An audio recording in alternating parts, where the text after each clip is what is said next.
안녕하세요. 하린이 오빠입니다. 오늘은 산무국의 졸업에 관한 이야기를 좀 들려드리고자 합니다. 입학 상담을 오시거나 혹은 전화로 상담을 하시는 분들 가운데에 산무국은 몇 년이나 있으면 졸업을 하느냐 이렇게 묻습니다. 그러면 제가 웃으면서 대답하지요. 기간이 없습니다. 기간이 없다라는 것은 빠르게는 단 1년, 2년 만에도 가능할 수 있고요. 길게는 5년, 6년이 지나도 되지 않는 경우도 있습니다. 그러면 사람들이 묻죠. 어떤 기준으로 졸업을 하느냐? 산무국의 졸업 기준은 단 한 가지입니다. 배우는 법을 배웠느냐? 다르게 말하면 학생이 되는 법을 배웠느냐라고 하는 것입니다. 학생이 된다는 것. 어떤 삶의 조건과 환경에서도 배울 수 있는 마음가짐이 있으면 삶의 여정 그 어떤 것도 시련도 또 좌절도 아무것도 문제가 되지 않지요. 길을 가다가 어떤 돌뿌리에 걸려서 넘어졌을 때 걸려 넘어져서 거기서 좌절하는 사람들에게 그 돌뿌리는 걸림돌이지만 딛고 일어서는 사람들에게 그 돌뿌리는 디딤돌이 되는 거지요.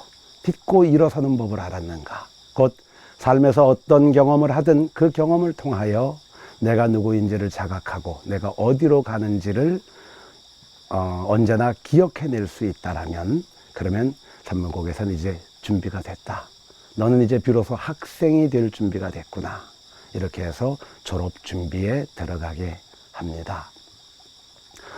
삼국유사에 보게 되면은 환웅이 하늘로부터 내려와서 그 새로운 그 나라를 건국하려고 할 때 그때 환인으로부터 3가지의 인증 표를 받아 가지고 오지요. 그래 이름하여 천부인이라고 말하는 그 3가지 뭔지 다 아시죠?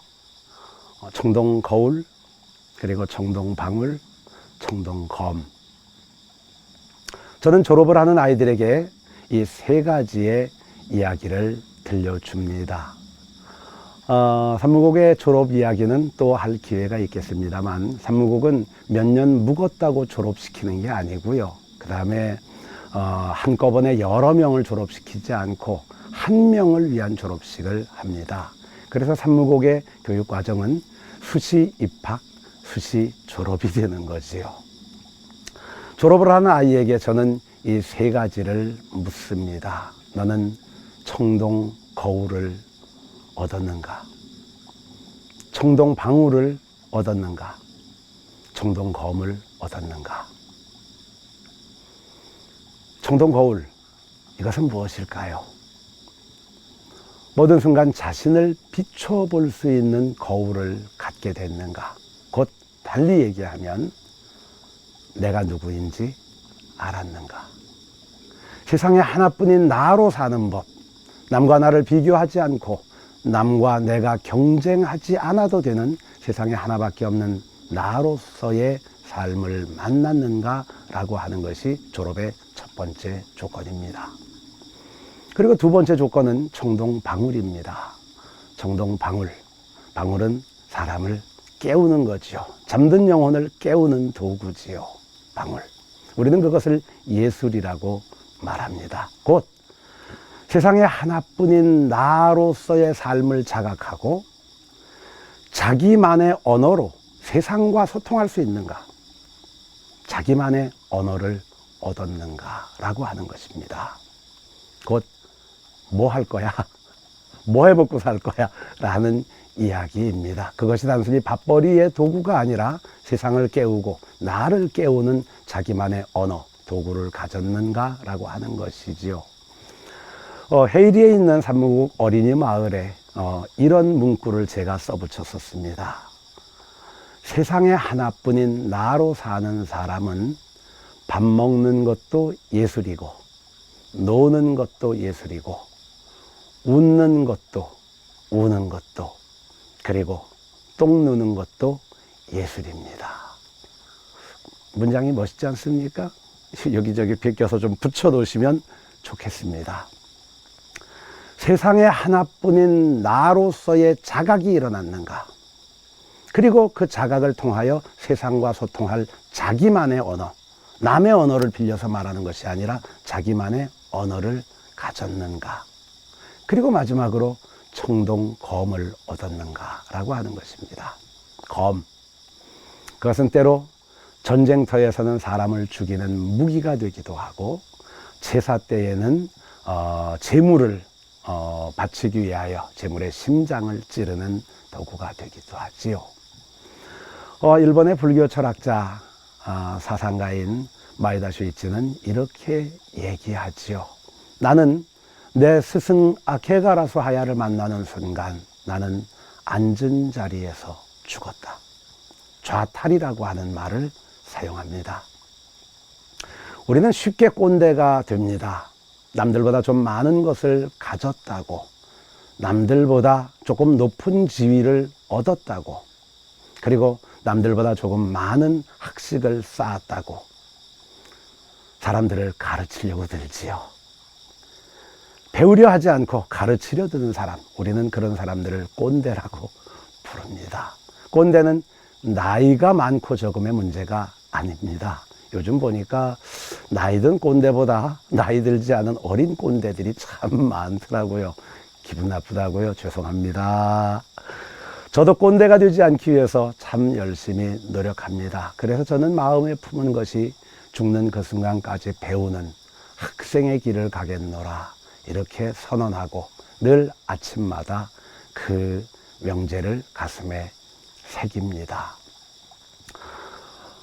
스승, 곧 앉은 자리에서 나를 죽일 수 있는, 언제든 우리는 꼰대가 될 가능성을 가지고 있기 때문에 그때마다 스스로 목을 쳐줄 수 있는,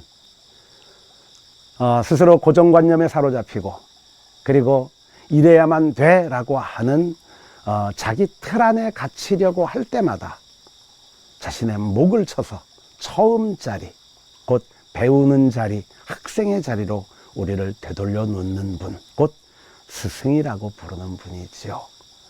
스승을 만났는가? 내가 평생 모시고 살 스승을 만났는가? 이 세 가지에 대하여 예라고 답을 하면 존재의 선언식, 곧 졸업식을 진행하게 됩니다. 우리는 졸업식을 마치는 그 학생에게 새로운 이름을 주고, 그리고 이제 내 마음의 스승을 언제나 모시고 네가 있는 자리가 삼무곡이니 삼무곡의 가르침을 따라 너의 삶을 펼쳐라 하고 주장자를 선물로 줍니다. 그리고는 참가했던 모든 사람들, 학생과 학부모와 교사들이 모두 그 한 사람, 졸업하는 한 친구에게 3배의 예를 올리게 됩니다. 꼰대가 되지 않는 방법. 죽는 그 순간까지 자신이 학생임을 잊지 않는 사람, 그런 사람이 꼰대가 되지 않는 거죠. 곧 그러면 어떤 게 좋으냐, 뭐가 좋으냐? 자유로워지거든요. 행복해지거든요. 꼰대, 참 불행한 길입니다. 자기가 생각하는 틀에다가 세상을 맞추려고 하니까 세상이 마음대로 됩니까? 그러니까 언제나 속끓이겠지요. 언제나 마음에 들지 않는 사람으로 세상은 가득 차 있겠지요. 꼰대, 그까이 게 뭐라고? 자신이 이래야만 돼라고 생각했던 자신의 틀, 자신의 고정관념 내려놓고 보면 세상은 참 자유롭고 행복한 것입니다. 세상은 모두 내가 가르쳐야 될, 뜯어 고쳐야 될 대상이 있는 게 아니라 언제나 나를 가르치고 나를 깨우치는 스승들로 가득 차 있다는 걸 알게 되지요. 그런 방법, 그런 삶 어디 가서 배우냐고요? 궁금하지요? 잘 아시면서. 궁금하시면 삼무곡으로 오십시오.